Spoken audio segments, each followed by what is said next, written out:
প্রিয় শিক্ষার্থী, এডুক্রিয়েটিভ চ্যানেলের পক্ষ থেকে তোমাদের ওয়েলকাম। আশা করি তোমরা সবাই ভালো আছো, তোমাদের পড়াশোনা ভালোভাবেই চলছে। তোমরা যারা মাদ্রাসা সার্ভিস কমিশন বা স্কুল সার্ভিস কমিশনের এডুকেশন বিষয়ে পরীক্ষা দেবে, তাদের উদ্দেশ্য নিয়েই আজকের এই ভিডিও বানানো। তোমরা জানো যে এই চ্যানেল থেকে তোমাদের এডুকেশন সাবজেক্টের প্রস্তুতিতে সহায়তা করার জন্য আমি কিন্তু কন্টিনিউ ভিডিও তোমাদের সামনে নিয়ে আসছি। তোমরা অনেকেই সেই ভিডিও দেখছো, কমেন্ট করছো, তোমাদের সহযোগিতা আমি পাচ্ছি এবং এটা কিন্তু আমাকে উৎসাহিত করছে। আজ আমরা গাইডেন্স অ্যান্ড কাউন্সেলিং এই সম্পর্কিত পার্ট 1-এ কিছু এমসিকিউ প্রশ্নের উত্তর দেখেছি। আজকে পার্ট 2-তেও আমরা কিছু এমসিকিউ প্রশ্নের উত্তর দেখব। পরবর্তীকালে পার্ট 3-তেও আমরা আরও অনেক এমসিকিউ প্রশ্ন ও তার উত্তর নিয়ে আলোচনা করব। তোমরা যারা পরীক্ষা দেবে মাদ্রাসা সার্ভিস এডুকেশন বিষয়ে, তাদের উদ্দেশ্যে আমি শুধু এটুকুই বলবো যে তোমাদের প্রস্তুতিতে জন্য আমি মক টেস্টের কথা বলেছিলাম, কিন্তু 1 তারিখ থেকে তোমাদের সামনে মক আমি নিয়ে আসার কথা বললেও কিছু অসুবিধার জন্য আমি সেটা নিয়ে আসতে পারিনি, সেই জন্য সত্যি সরি। 3 তারিখ থেকে আমরা মক আলোচনা করব। আজকে যে প্রশ্ন নিয়ে আমরা আলোচনা করব, সেই প্রশ্নের প্রথম যে প্রশ্ন রয়েছে 30-এর দাগে বলছে, শিক্ষা নির্দেশনা কি পাঠ্যাভ্যাস গঠনে সাহায্য করে, উচ্চশিক্ষার সঙ্গে বৃত্তির সম্পর্ক স্থাপনে সাহায্য করে, শিক্ষা জগতের সাথে অভিযোজনে সাহায্য করে, উপরের সবগুলি। তাহলে অপশান ডি, উপরের সবগুলি সঠিক উত্তর। সমস্তগুলোই কিন্তু শিক্ষা নির্দেশনার অন্তর্গত।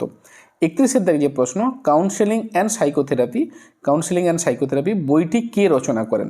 তাহলে অপশানগুলো Frank Parson, Terman, Erik Erikson, Carl Rogers. তাহলে এই প্রশ্নের সঠিক উত্তর অপশান ডি, কার্ল রজার্স। তিনি কিন্তু কাউন্সেলিং অ্যান্ড সাইকোথেরাপি এই বইটি রচনা করেন।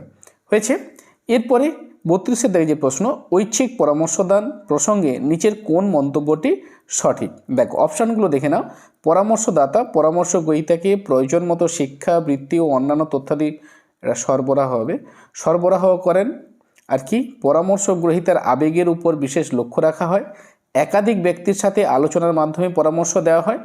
এই পরামর্শদানের ক্ষেত্রে বক্তৃতা, নাটক, কোশ্চেন বক্স ইত্যাদি ব্যবহার করা হয়ে থাকে। তাহলে এই যে প্রশ্নের সঠিক যেটি বলছে কোনটি সঠিক, কেবলমাত্র অপশান এ এটি কিন্তু সঠিক, অর্থাৎ পরামর্শদাতা পরামর্শ গ্রহীতাকে প্রয়োজন মতো শিক্ষা, বৃত্তি এবং অন্যান্য তথ্যাদি সরবরাহ করে থাকেন। হয়েছে। এরপরে আমরা যেটা দেখতে পাচ্ছি 33-এর জায়গায় প্রশ্ন, নির্দেশনা আন্দোলনের জনক কাকে বলা হয়? Frank Parson, Terman, Erik Erikson, Carl Rogers. তাহলে এই প্রশ্নের সঠিক উত্তর কিন্তু অপশান এ, ফ্রাঙ্ক পার্সনকেই কিন্তু নির্দেশনা আন্দোলনের জনক বলা হয়। অর্থাৎ মার্কিন যুক্তরাষ্ট্রে কাউন্সেলিং পেশার যে উৎস সাধারণত কিন্তু ফ্রাঙ্ক পার্সনই করেছিলেন, তো সেই জন্য তাকে নির্দেশনা আন্দোলনের জনক বলা হয়ে থাকে। হয়েছে। পরে 34-এর দাগে বয়স সন্ধিক্ষণে শিশুকে যে নির্দেশনা দেওয়া হয় তা হলো দলগত নির্দেশনা, ব্যক্তিগত নির্দেশনা, শিক্ষাগত নির্দেশনা, সংকটকালীন নির্দেশনা। এই প্রশ্নের সঠিক উত্তর কিন্তু বয়স সন্ধিকালে সাধারণত বিভিন্ন ধরনের সমস্যা আমাদের মধ্যে তৈরি হয়, তাই এই সময়ে যে সংকট অবস্থা তা কি করে আমরা মুক্ত হতে পারি সেই সংকট অবস্থা থেকে, সেই জন্য কিন্তু সংকটকালীন নির্দেশনা দেওয়া হয়ে থাকে। পরে প্রথম আনুষ্ঠানিক কেরিয়ার কাউন্সেলিং কেন্দ্র কোথায় প্রতিষ্ঠা হয়েছিল? লন্ডনে, বোস্টনে, প্যারিসে, বার্লিনে। তাহলে প্রথম কিন্তু কেরিয়ার কাউন্সেলিং কেন্দ্র এটি কিন্তু বোস্টনে তৈরি হয়েছিল, অর্থাৎ প্রতিষ্ঠিত হয়েছিল। অর্থাৎ এই যে বিষয়টা আমরা জানলাম যে সেই সময়কার ভিত্তিতে যদি আমরা দেখি, ফ্রাঙ্ক পার্সন যাকে আমরা নির্দেশনা আন্দোলনের জনক বলছি, তিনি কিন্তু বোস্টনে প্রথম আনুষ্ঠানিক কেরিয়ার কাউন্সেলিং কেন্দ্র কিন্তু প্রতিষ্ঠা করেছিলেন। হয়েছে। এরপরে আমরা কি দেখতে পাচ্ছি, সময় ও অর্থে সাশ্রয় হয় ব্যক্তি নির্দেশনা দানে, দলগত নির্দেশনা দানে, শিক্ষাগত নির্দেশনা দানে আর সামাজিক নির্দেশনা দানে। তাহলে এখানে যে প্রশ্নটি রয়েছে বলছে সময় এবং অর্থের সাশ্রয় হয় ব্যক্তিগত নির্দেশনা, দলগত নির্দেশনা, শিক্ষাগত নির্দেশনা, সামাজিক নির্দেশনা। সঠিক উত্তর অপশান বি, দলগত নির্দেশনা দানে। 37 থেকে যে প্রশ্ন, journal of counselling and development জার্নালটি কত সালে প্রকাশিত হয়েছিল? পরের যে প্রশ্ন, journal of counselling and development এই জার্নালটি কত সালে প্রকাশিত হয়েছিল? অপশানগুলো আমরা দেখে নিই। 1921, 1930, 1945, 1921। অর্থাৎ এটা 4 হবে, 1924। অর্থাৎ এই প্রশ্নের সঠিক উত্তর কিন্তু সালে 1921 সালে জার্নালটি জাতীয় ভোকেশনাল গাইডলাইন বুলেটিন হিসাবে কিন্তু এটি প্রকাশিত হয়েছিল।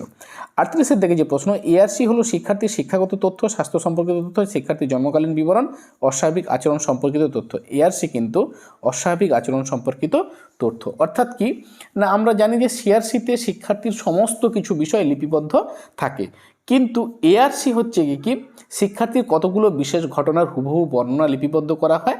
এর সাহায্যে আমরা শিক্ষার্থীর অভিযোগগত, ব্যক্তিগত সমস্যা, আচরণগত সমস্যা, বিভিন্ন বিষয় সম্পর্কে আমরা একটা ধারণা পেতে পারি, যেগুলো পরবর্তীকালে এই শিক্ষার্থীকে যদি নির্দেশনা বা পরামর্শ দান দিতে হয় তাহলে কিন্তু তখন এই এআরসির ভূমিকা কিন্তু খুব গুরুত্বপূর্ণ হয়েছে। এরপরে আমরা পরের যে প্রশ্ন রয়েছে সেই প্রশ্নগুলো আমরা আলোচনা করব। দেখো যে প্রশ্নগুলো রয়েছে 39-এর দাগে যে প্রশ্ন বলছে প্রথম আনুষ্ঠানিক কেরিয়ার কাউন্সেলিং কেন্দ্র কত সালে প্রতিষ্ঠা হয়েছিল? তাহলে প্রথম আনুষ্ঠানিক কেরিয়ার কাউন্সেলিং প্রশ্ন 1909, 1915, 1809, 1919। তাহলে এই প্রশ্নের সঠিক উত্তর অপশান এ 1909 সালে। তাহলে একটু আগে আমরা বললাম যে মার্কিন যুক্তরাষ্ট্রে ফ্রাঙ্ক পারসন তিনি কিন্তু 1909 সালে বোস্টনে প্রথম আনুষ্ঠানিক কেরিয়ার কাউন্সেলিং কেন্দ্র প্রতিষ্ঠা করেছিলেন।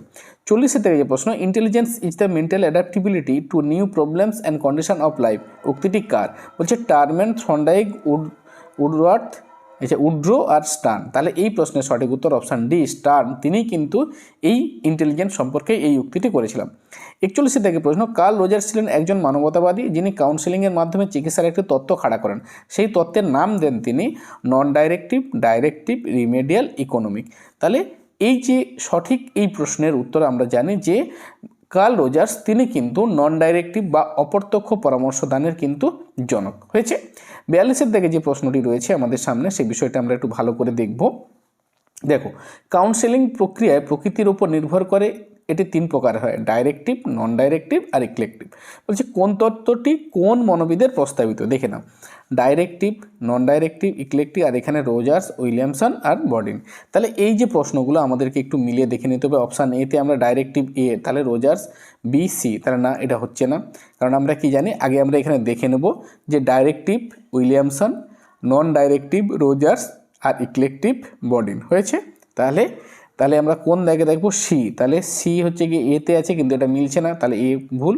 সি তাহলে আমরা কোন সময় না অপশান 4-এ, তাহলে বি, এ, সি। তাহলে এইটি হচ্ছে গিয়ে সঠিক উত্তর, অর্থাৎ অপশান সি, অপশান 4 যেটা আমরা দেখতে পাচ্ছি এটি হচ্ছে গিয়ে সঠিক উত্তর। এরপরে আমরা 43-এর দিকে যে প্রশ্ন, ডাইরেক্টিভ কাউন্সেলিং কি? কাউন্সিলর প্রধান দায়িত্ব গ্রহণ করে, কাউন্সিলর ক্লায়েন্টের চিন্তা প্রক্রিয়া পরিচালনা করেন, সমস্যার উপর প্রাধান্য দেন, সবকটি। তাহলে এই প্রশ্নের উত্তর অপশান ডি, সবকটি সঠিক উত্তর। 44-এর দিকে যে প্রশ্ন রয়েছে আমাদের সামনে, কাউন্সেলিং অ্যান্ড সাইকোথেরাপি বইটি কত সালে প্রকাশ হয়? 1909 সালে, 1905 সালে, 1942 সালে, 1919 সালে। তাহলে এই বইটি কিন্তু 1942 সালে প্রকাশিত হয়েছিল। তাহলে একটু আগেই আমরা জেনেছি যে কার্ল রজার্স আমেরিকান মনোবিজ্ঞানী, তিনি কাউন্সেলিং অ্যান্ড সাইকোথেরাপি এই বইটি রচনা করেছিলেন, যেটি 1942 সালে প্রকাশ হয়েছে। 45 থেকে যে প্রশ্ন, কার্ল রজার্সের নন ডাইরেক্টিভ অন্য কী নামে পরিচিত? বৌদ্ধিক, ব্যক্তিকেন্দ্রিক, নিরপেক্ষ, বস্তুকেন্দ্রিক। তাহলে নন ডাইরেক্টিভ কিন্তু ব্যক্তিকেন্দ্রিক নামে পরিচিত। এরপরে আমরা যেটা দেখতে পাচ্ছি 46-এর দিকে যে প্রশ্নটি রয়েছে, ডাইরেক্টিভ এর ত্রুটি কি? সময় নষ্ট করে, বৌদ্ধিক দিকের উপর প্রাধান্য দেয়, ক্লায়েন্টকে অসহায় নিষ্ক্রিয় ভূমিকা পালন করে, আর সবকটি। তাহলে দেখো একটি বিষয় আমাদেরকে বলতে হবে যে ডাইরেক্টিভ কাউন্সেলিং, সেখানে যদি আমরা দেখি বলছে সময় নষ্ট করে না, এই বিষয়টাকে এইভাবে ব্যাখ্যা করা যাবে না, সময় নষ্ট করে এটা দেওয়া যাবে না। বৌদ্ধিক দিকের উপর প্রাধান্য এটা তবু ঠিকঠাক যদি মনে হতে পারে, ক্লায়েন্টকে অসহায় নিষ্ক্রিয় ভূমিকা প্রদান করতে সাহায্য করে, এই বিষয়টি বা সবকটি। তাহলে এটা যেহেতু হচ্ছে না সবকটি, তাহলে হবে না, অর্থাৎ ক্লায়েন্টকে অসহায় এবং নিষ্ক্রিয় ভূমিকা প্রদান করে, কারণ সমস্ত ধরনের যে ভূমিকা তা কিন্তু একজন কাউন্সিলর তিনি পালন করেন হয়েছে।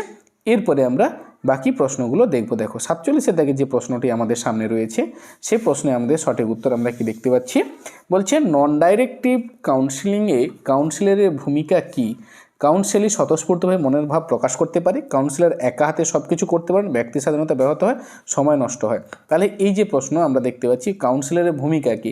তাহলে ব্যক্তি স্বাধীনতা ব্যাহত হয়, এখানে তো কাউন্সিলরের ভূমিকা হতেই পারে। বলছি কাউন্সিলর একা হাতে সব কিছু করেন, তাও নয়, সময় নষ্ট হয়, তাও নয়, আর ব্যক্তি স্বাধীনতা ব্যাহত হয়, এটা তো হতে পারে না। তাহলে কাউন্সিলিং স্বতঃস্ফূর্তভাবে মনের ভাব প্রকাশ করতে পারে, অর্থাৎ তিনি এমনভাবে একটি পরিবেশ তৈরি করেন যেখানে কাউন্সিলই স্বতঃস্ফূর্তভাবে তার মনের মধ্যে যাবতীয় যা কিছু বিষয় তিনি কিন্তু একেবারে পরিষ্কার পরিচ্ছন্নভাবে কাউন্সিলরের নিকট তিনি কিন্তু তুলে ধরতে পারেন। পরে 48 দেখেন নন ডাইরেক্টিভের সুবিধাগুলি কী কী? ব্যক্তি স্বাধীনতা, আশঙ্কা দূর করে, ব্যক্তি নিজের দুর্বলতার সম্মুখীন হতে পারে, সবকটি। তাহলে নন ডাইরেক্টিভের সুবিধা কিন্তু অর্থাৎ সবকটি, অপশান ডি সঠিক উত্তর।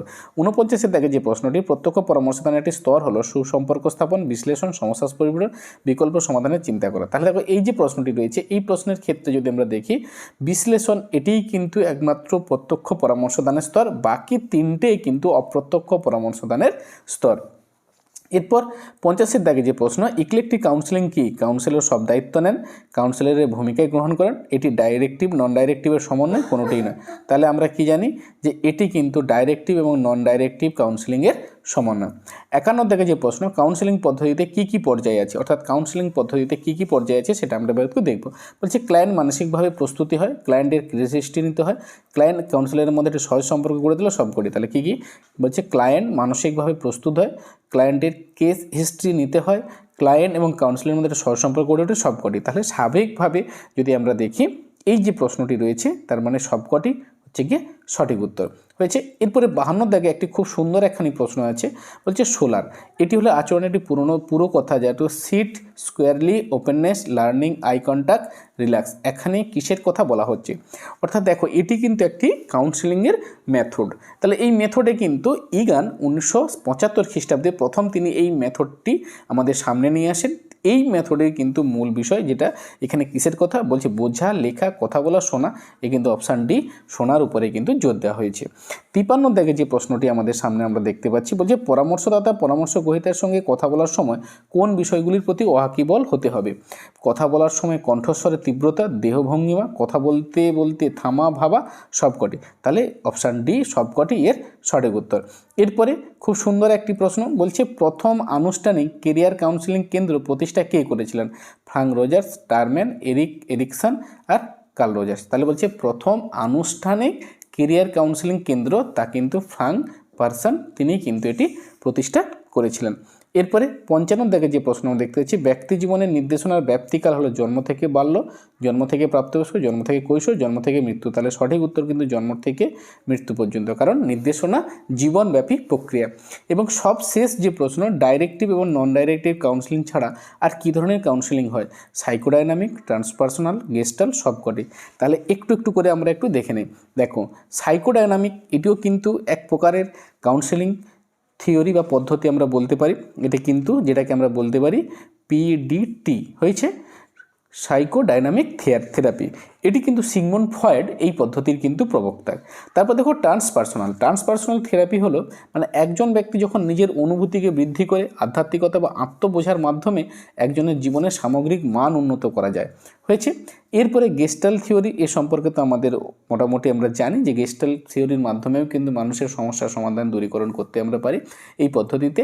তাই অপশান ডি সবকটি এই প্রশ্নের সঠিক উত্তর। তাহলে এই 55 পর্যন্ত 30 থেকে 55 পর্যন্ত আমরা এমসিকিউ প্রশ্ন ও তার উত্তরগুলো আলোচনা করলাম, যেগুলো তোমাদের প্রস্তুতিতে যথেষ্ট সাহায্য করবে। ভালো থেকো, খুব ভালো করে পড়তে থাকো। যদি কোনো প্রশ্নের কোনো সমস্যা থাকে তোমরা অবশ্যই কমেন্ট করতে পারো।